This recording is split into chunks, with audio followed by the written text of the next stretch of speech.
प्रधानमंत्री नरेंद्र मोदी ने पश्चिम बंगाल की मुख्यमंत्री ममता बनर्जी पर जमकर हमला बोला। उन्होंने तृणमूल कांग्रेस सरकार के परिवर्तन का वादा किया। मोदी ने कोलकाता में एक रैली को संबोधित करते हुए पश्चिम बंगाल सरकार पर केंद्र की ओर से भेजे गए पैसे को टीएमसी कार्यकर्ताओं को देने का सीधा सीधा आरोप लगाया। पीएम मोदी ने कहा कि केंद्र सरकार ने पश्चिम बंगाल के विकास के लिए हर संभव मदद की, लेकिन राज्य सरकार उस पैसे को लूट रही है। पीएम मोदी ने अपने भाषण की शुरुआत दुर्गा पूजा की तैयारियों का जिक्र करते हुए की। उन्होंने कहा कि कोलकाता नए रंगों और नई ऊर्जा से भरा हुआ है। उन्होंने कहा, जब आस्था और खुशी का त्योहार विकास के त्योहार के साथ मिलता है तो खुशी दोगुनी हो जाती है। उन्होंने ये भी कहा कि उन्हें कोलकाता मेट्रो राजमार्गों से जुड़ी प्रमुख परियोजनाओं की आधारशिला रखने और उद्घाटन करने का अवसर मिला। भाजपा के पास पश्चिम बंगाल के विकास का एक ठोस प्लान है, एक रोडमैप है, लेकिन टीएमसी विकास की दुश्मन है। इसका साक्षी ये दमदम क्षेत्र भी है। ये कोलकाता के सबसे अधिक भीड़ वाले इलाकों में से एक है। यहाँ की स्थिति क्या है, ये आप आए दिन महसूस करते हैं। देश के ऐसे शहरी क्षेत्रों के विकास के लिए स्मार्ट सिटी मिशन चल रहा है, लेकिन टीएमसी सरकार ने इस मिशन से जुड़ने से भी इनकार कर दिया। लोगों को असुविधा होती रहे, विकास ठप होता रहे, लेकिन टीएमसी का मिशन जैसे तैसे बीजेपी को रोकना है।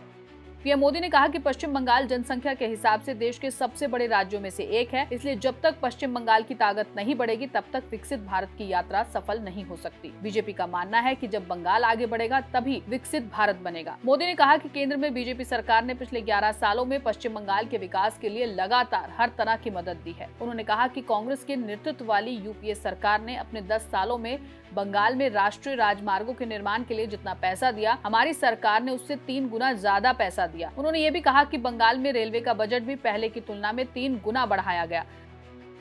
केंद्र की योजनाओं को रोकना है। मैं बंगाल के भद्र लोग से पूछता हूं, क्या ये तरीका सही है? क्या ऐसी पॉलिटिक्स से पश्चिम बंगाल का भला होगा? इसलिए मुझे आप सभी का आशीर्वाद चाहिए। आप यहां भी भाजपा को एक बार अवसर देकर देखिए। साथियों, बंगाल में भाजपा आएगी तो रेल और मेट्रो का तेजी से विस्तार होगा।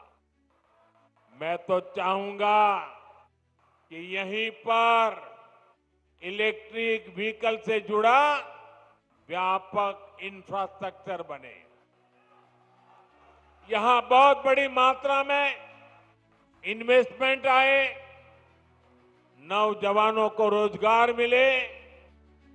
ये तभी होगा जब यहां कानून का राज आएगा, जब यहां भ्रष्टाचार पर लगाम लगेगी और जब बंगाल में डबल इंजन की भाजपा सरकार होगी। पीएम मोदी ने कहा कि बंगाल में विकास कार्यों के सामने एक बड़ी चुनौती है। चुनौती ये है कि हम बंगाल के लिए जो पैसा सीधे राज्य सरकार को भेजते हैं वो यहाँ लूट लिया जाता है। वो पैसा टीएमसी कार्यकर्ताओं पर खर्च किया जाता है। नतीजन बंगाल गरीबों के कल्याण के लिए नई योजनाओं में देश के अन्य राज्यों में काफी पीछे है। पीएम मोदी ने कहा कि कुछ साल पहले असम और त्रिपुरा के पड़ोसी राज्यों में भी ऐसी स्थिति थी, लेकिन जब से असम और त्रिपुरा में बीजेपी सरकार आई है, गरीबों के लिए कल्याणकारी योजनाओं का लाभ लोगों तक पहुंचने लगा है। आज इन राज्यों में हर घर में पानी पहुंचाने का काम तेजी से चल रहा है। आयुष्मान योजना के तहत हर गरीब व्यक्ति को 5 लाख रुपए तक का मुफ्त इलाज दिया जा रहा है। गरीबों के लिए पक्के घर बनाए जा रहे हैं। मोदी ने कहा, जब तक टीएमसी सरकार बंगाल में रहेगी तब तक बंगाल का विकास रुका रहेगा। इसलिए आज बंगाल में हर व्यक्ति कह रहा है कि टीएमसी जाएगी तभी असली बदलाव आएगा। पीएम मोदी ने कहा कि बीजेपी अपने हर संकल्प को पूरा करती है। हमने हाल ही में ऑपरेशन सिंदूर के दौरान इसका परिणाम देखा। हमारी सेना ने सीमा पार आतंकवादियों और उनके आकाओं के ठिकानों को खंडर में बदल दिया। हमारी सेना ने आतंकवादियों को ऐसा सबक सिखाया कि पाकिस्तान अभी भी उनसे उबर रहा है।